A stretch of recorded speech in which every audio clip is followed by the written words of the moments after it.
about 10 days after 9/11, I went through the Pentagon and I saw Secretary Rumsfeld and Deputy Secretary Wolfowitz. I went downstairs just to say hello to some of the people on the Joint Staff who used to work for me, and one of the generals called me and he said, "Sir, you got to come in. You got to come in and talk to me a second." I said, "Well, you're too busy." He said, "No."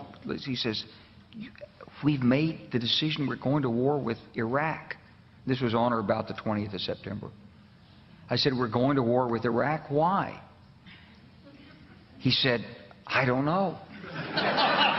He said, "I guess they don't know what else to do."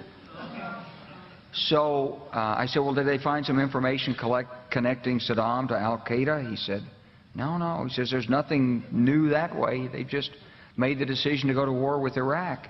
He said, "I guess it's like we don't know what to do about terrorists, but we've got a good military and we can take down governments." And he said, "I guess if the only tool you have is a hammer, every problem has to look like a nail." So I came back to see him a few weeks later, and by that time we were bombing in Afghanistan. I said, "Are we still going to war with Iraq?" And he said, "Oh, it's worse than that."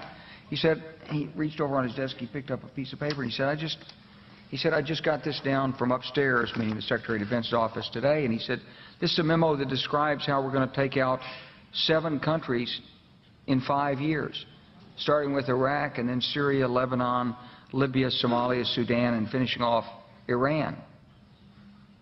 I said, "Is it classified?" He said, "Yes, sir." So go through the countries again. Well, starting with Iraq, then Syria and Lebanon, then Libya, then Somalia and Sudan, and then back to Iran.